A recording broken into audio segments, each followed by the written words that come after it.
Mapungubwe National Park on South Africa's northern border celebrates the site of a sophisticated trading civilization that flourished around 800 years ago.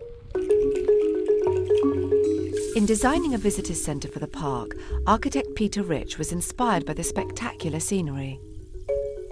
In the design of this building, we tried to be completely authentic and honest to working with the forces of nature. A branch grows for a reason of economy, not for a reason of aesthetic. In the thin shell vaulting, the timbral vaulting that we use, there's a curvature that happens in two directions, and it's according to the hyperbolic parabola, and it's the most efficient way of distributing horizontal forces naturally to the ground.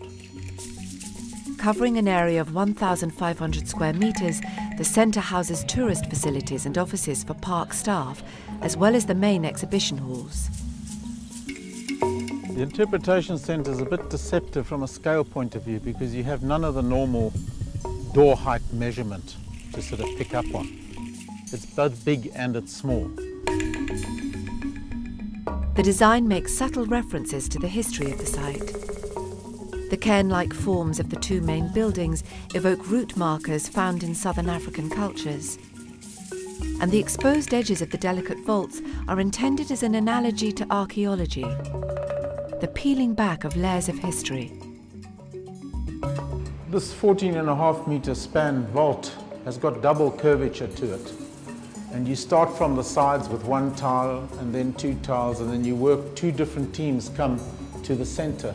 And sometimes they didn't quite meet, so we get this irregular junction, which has got a delight in itself because it tells a story. And it's a bit like the mend you get on a calabash or a pot, where the mend becomes the art.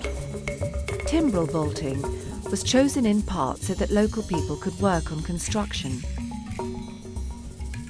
The use of unfired tiles and other local materials kept the building's carbon costs to a minimum. It's quite a responsibility as an architect to design a building that's iconic and meaningful historically. And we wanted a building that was really an extension of the landscape. It wasn't form. I believe that some of the best buildings are ones that are invisible.